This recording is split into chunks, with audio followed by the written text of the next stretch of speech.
बिस्मिल्लाहिर्रहमानिर्रहीम। वीलॉग को सपोर्ट कीजिएगा, चैनल को सब्सक्राइब कीजिएगा। कुछ आम खबरें, लेकिन उससे पहले रात 12 बजे तक जो है वो सदर पाकिस्तान की मुद्दत में ख़त्म हो चुकी है। लेकिन इसके बारे में मैं गुज़िश्ता वीलॉग में पूरी तफसील से बता चुका हूँ। थोड़ा सा आपको आर्टिकल का एक हवाला दे दूँ कि आर्टिकल 44(1) के तहत, यानी कि आर्टिकल 44(1) के तहत सदर पाकिस्तान जब अपना ओहदे का मनसब संभालते हैं, उस दिन से वो लेकर 5 साल तक अपने ओहदे पर फाइज रहते हैं। उसके बाद अगर इलेक्टोरल कॉलेज मौजूद ना हो तो आने वाले नए इलेक्टोरल कॉलेज तक वो अपने ओहदे पे बरकरार रहेंगे। अब जब ये नया इलेक्टोरल कॉलेज आ जाएगा तब ही वो फिर जाएंगे। इसका मतलब ये है कि जब इलेक्शन हो जाएंगे, असेंबली आ जाएगी, उसके बाद ही सदर पाकिस्तान जा सकते हैं। वरना सदर पाकिस्तान को हटाना है तो उसकी 2-3 चीज़ें। एक तो सदर पाकिस्तान खुद भी चाहे तो वो इस्तीफ़ा दे के घर जा सकते हैं। दूसरा, सदर पाकिस्तान अगर बहुत ज़्यादा अलील हो जाए, बीमार हो जाए, उस सूरत में चेयरमैन सेनेट साहब आ जाते हैं, यानी कि वो कायम मकाम सदर बन जाते हैं। और इसकी तीसरी शिक ये है कि अगर सदर पाकिस्तान यानी कि वफ़ात पा जाए तो उस सूरत में फिर ये ओहदा खाली होता है और फिर ये ओहदा खाली होता है। खैर, इस तमाम तफसीलात मैं पिछले वीडियो में बता चुका हूँ, लेकिन उससे पहले आ जाए। एक तो 9 मई की JIT रिपोर्ट पेश कर दी गई जिसमें इमरान खान साहब को कसूरवार ठहरा दिया गया। उसके अलावा कल वकला कन्वेंशन था, उसमें कुछ अहम बातें की गई। उसके कुछ शॉर्ट्स हैं, वो आपको अभी सुनाते हैं। और इसके अलावा पड़ोसी मुल्क के नई दिल्ली को छावनी बना दिया गया। वो क्यों बना दिया गया? क्योंकि वहाँ पे G20 की समिट हो रही है और G20 की समिट में जितने भी ममालिक हैं वो आना शुरू हो गए, यानी कि उनके सदूर आना शुरू हो गए। तुर्की के आ चुके हैं, चाइना के वज़ीर आज़म आए हैं, रशिया के अभी नहीं पहुँचे लेकिन वो उनके भी यानी कि गालिबन वज़ीर ख़ारजा ही आएंगे। अमेरिका के सदर जो बाइडन आ चुके हैं। लेकिन अब मैं थोड़ा सा इसको आगे लेके जाने से पहले ये बता दूँ कि G20 की जो समिट है, इसमें एक तो सुपर पावर आ गया अमेरिका, उसके सदर ने उनकी शिरकत कर ली। लेकिन जो दो है ना, जिन्हें सुपर आने वाले वक्त का सुपर पावर कहा जाए या फिर कहा जाता है तो वो गलत नहीं होगा। अब वो कौन है? एक तो चाइना हो गया और दूसरा रशिया।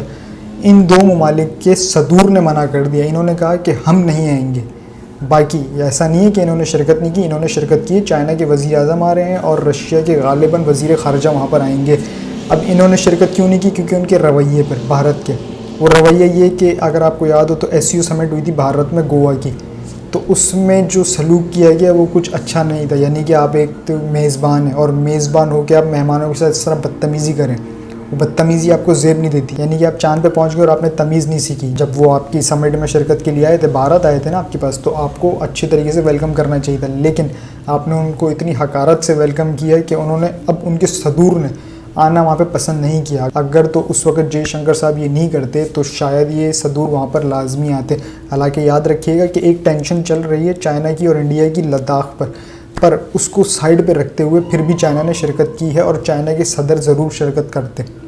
अगर भारत का रवैया सही होता तो गालिबन रशिया के सदर भी शिरकत करते। लेकिन सिर्फ एक चीज़ कि उनके रवैये ने उन्हें कहाँ कर दिए। सिर्फ उनके रवैये की वजह से उन्होंने अपने पड़ोसी ममालिक को नाराज़ कर दिया। अब पड़ोसी ममालिक ही हैं, क्योंकि चाइना ये रहा, इंडिया ये रहा, और रशिया भी कोई इतना दूर नहीं है। अगर रशिया को आप देख लें तो पाकिस्तान, अफ़गानिस्तान, ताजिकिस्तान, उज़्बेकिस्तान और रशिया तो इतना दूर भी नहीं है। वो रशिया ये रहा, यानी कि आपने पड़ोसी ममालिक से आपने बना के नहीं रखी, उधर अमेरिका से बना के रखी हुई। खैर, अमेरिका तो अब आ गए, अमेरिकी सदर आपके पास आ गए, जो बाइडन। लेकिन जिनसे बनानी चाहिए ना, उनसे आपकी बनी हुई नहीं है। इसका मतलब वन लाइन में यही होता है, आपके पास पैसा तो आ गया लेकिन आपने तमीज़ नहीं सीखी। अब देखते हैं कि G20 समिट जब शुरू होगी तो क्या होता है, उसकी तफसीलात आपके साथ शेयर करेंगे। आ जाए ज़रा JIT की रिपोर्ट पे, जो 9 मई की रिपोर्ट एक जारी हुई है। अब उसमें क्या जारी हुआ है कि कोर कमांडर हाउस हमला केस में 9 मई के मुकदमात की तफ्तीश के लिए कायम JIT ने इमरान खान को गुनहगार करार दे दिया। शाह महमूद कुरैशी, असद उमर समेत कई PTI रहनुमा भी कसूरवार करार। कोर कमांडर के घर में जलाओ गिराओ इमरान खान की हिदायत पर हुआ। इमरान खान को कोर कमांडर हाउस हमला केस में भी गिरफ्तार किए जाने का इम्कान है,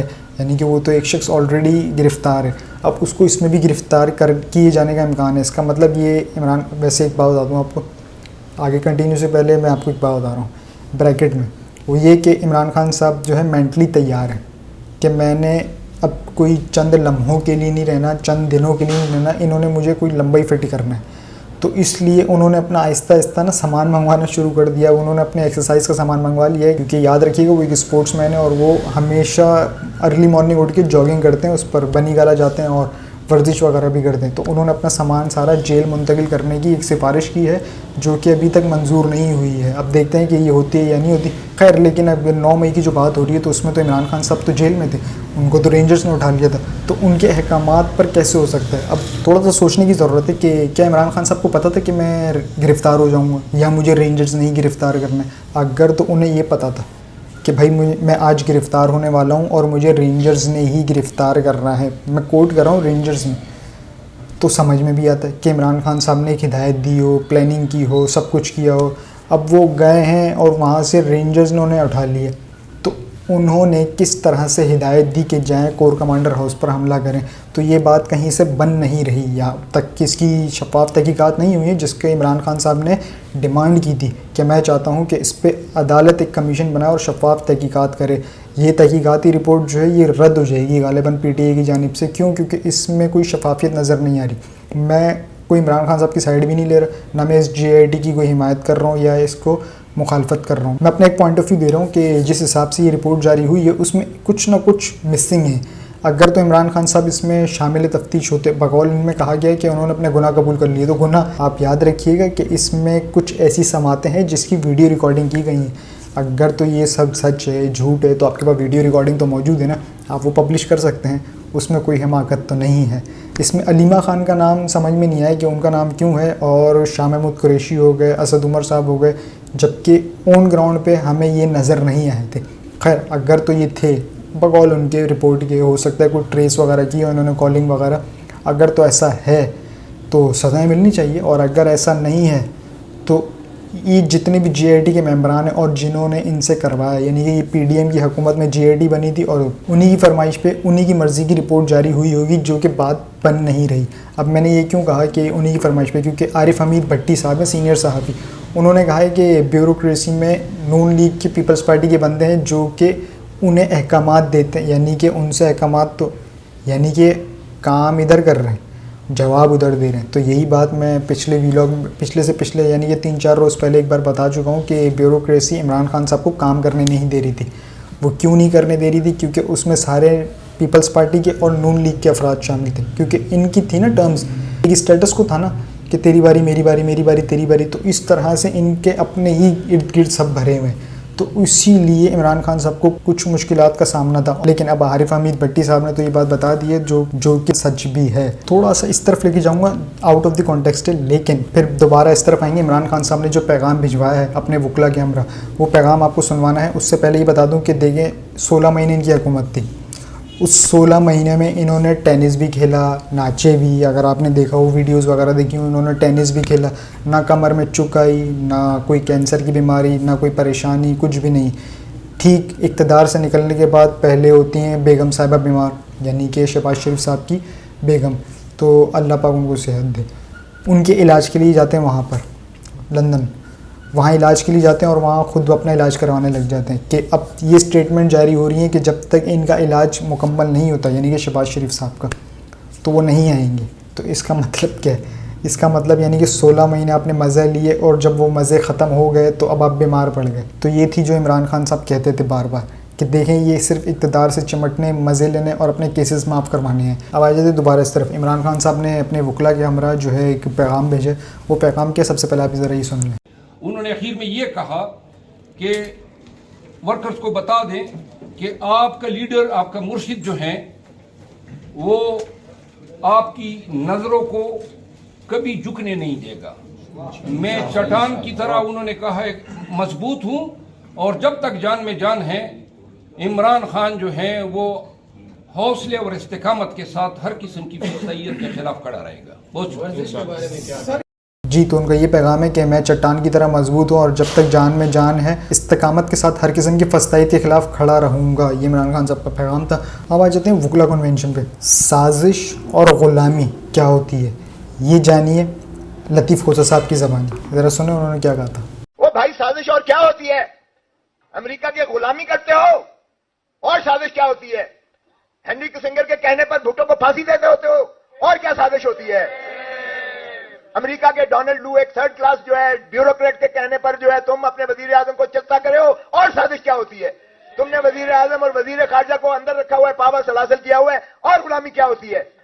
वो कौन सा कहते हैं ऑफिशियल सीक्रेसी एक्ट, वो सीक्रेसी एक्ट जो सदर ने साइन ही नहीं किया, आपने उसको चले कानून बना दिया। ओ भाई, इसमें कौन सी साजिश है, बता तो दो कि पाकिस्तान का कौन सा जो है दिफा को इस खत के मुंदरजात ने जक पहुंचाई है, कौन सा दुश्मन के हाथ में आपने ऐसा हथियार दे दिया है इस खत के जरिए जिसमें डोनाल्ड लू कह रहा है कि इमरान खान को निकालोगे तो माफी मिलेगी। इसमें कौन सी पाकिस्तान का दिफा खतरे में पड़ गया है? ऑफिशियल सीक्रेसी एक्ट में आपने अंदर कर दिया है इमरान खान को। जब एक केस में बेल होती है जो मैंने करवाई, और वो भी चीफ जस्टिस के साथ मेरी अच्छी खासी जो है गर्मा सर्दी हुई कि जनाब ये क्या आप कर रहे हैं, ये है इस काबिल, इस लायक, ये जो सजा है कि इसको जवाब रखा जाए, ज्यूरिसडिक्शनल इनकैपेसिटी है। जी, आपने सुना साजिश और गुलामी में क्या फ़र्क है। अब इसके अलावा आप आ जाएं कि राबिया बाजवा साहब जो कि नायब सदर लाहौर हाई कोर्ट बार हैं, वो क्या कहती हैं, ये सुने ज़रा।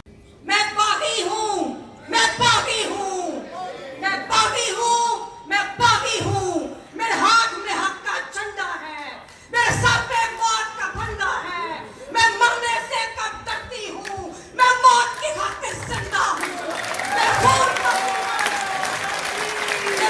का सूरज चमकेगा, वो बच्चा बच्चा बोलेगा, मैं बागी हूँ, मैं बागी हूँ।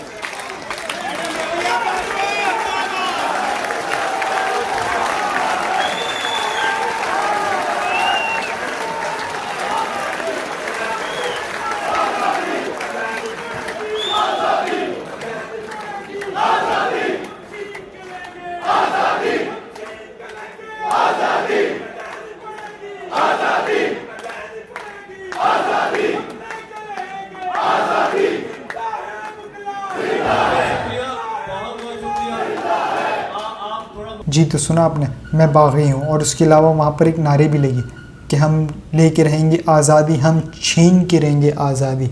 ये नारे वहाँ पर सुनने को मिले और इस नारों को फिर रोका गया कि ऐसे नारे ना लगाए जाएं। और उसके बाद इन्होंने एक सवाल पूछा जनरल आसिम मुनीर साहब से।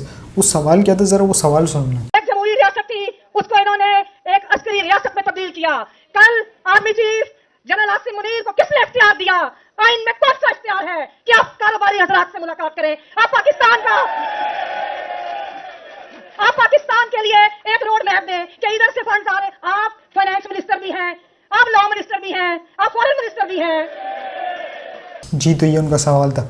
अब आखिर में एक चीज़ मैंने यूँ रखी हुई थी, वो है पेशावर हाई कोर्ट के वकील उनकी, क्योंकि जो स्टेटमेंट थी ना, जो उन्होंने खिताब किया था, तो उसमें उनकी ये जो लाइन थी ना, बहुत इंपॉर्टेंट थी कि अगर किसी को इंसाफ चाहिए हो ना तो वो पेशावर आ जाए। सुने ज़रा इन्हीं की ज़बानी। पेशावर से ताल्लुक़ रखता हूँ। पेशावर हाई कोर्ट आज भी इन हालात में भी अगर आपको रिलीफ लेना है तो पेशावर आए, आपको अगर दादरसी चाहिए तो पेशावर आए। जी, तो अगर किसी पाकिस्तानी को इंसाफ चाहिए हो तो वो पेशावर हाई कोर्ट आ जाए, ये इन्होंने कहा है। और ये एक बहुत बड़ी स्टेटमेंट है, क्योंकि अगर अभी तक हम देखें सुप्रीम कोर्ट हो गया और लाहौर हाई कोर्ट हो गया, इसके अलावा इस्लामाबाद हाई कोर्ट है, जहाँ पर कहीं भी इंसाफ की फराहमी नहीं हुई। इसकी जीती जाती मिसाल है ये परवेज़ इलाही साहब, उनके साथ क्या हुआ। अब परवेज़ इलाही साहब का जब नाम ले लिया तो उसमें एक चीज़ और ऐड कर दूँ, आज इनकी पेशी थी और इन्हें पेश किया गया। चीफ जस्टिस साहब जो कि इस्लामाबाद हाई कोर्ट के, उन्होंने इनकी एक दरख्वास्त मंजूर कर ली, वो ये थी कि मुझे अडियाला जेल मुंतकिल किया जाए, इसे मंजूर कर लिया। उसके अलावा इन्होंने अपनी अगले दिन की एक तारीख रखी हुई थी कि अगले दिन दोबारा पेश किया जाए। तो जस्टिस साहब ने अपना एक गेम डाल दिया। अब वो गेम क्या है? वो गेम ये है कि अगले दिन यानी कि आज इमरान खान साहब की पेशी भी थी इन्हीं जज साहब के सामने, तो इन्होंने पहले ही रिमार्क्स दे दी उसमें कि मैं शायद आज के रोज़ गैर हाजिर हूँ। तो इन्होंने पहले ही गेम ढाल दी है और परवेज़ इलाही साहब को कोई अगली तारीख दे दी, यानी कि पीर की रोज़ की तारीख दे दी। तो इसका मतलब ये कि आज जो इमरान खान साहब की समाअत होने जा रही थी वो अब नहीं होगी। क्यों? क्योंकि ये पहले ही एक दिन पहले रिमार्क्स दे चुके हैं कि शायद मैं उस दिन गैर हाजिर होऊंगा। अब पहले तो बीमारियां लगती थी कि चलें जज साहब बीमार हो गए, अब एडवांस में बुकिंग जारी है छुट्टियों की, कि एडवांस बुकिंग जारी है। खैर, अब तक के लिए इतना ही जी। अपना और इस चैनल का ख्याल रखिएगा, चैनल को सब्सक्राइब ज़रूर कीजिएगा। अल्लाह हाफ़िज़।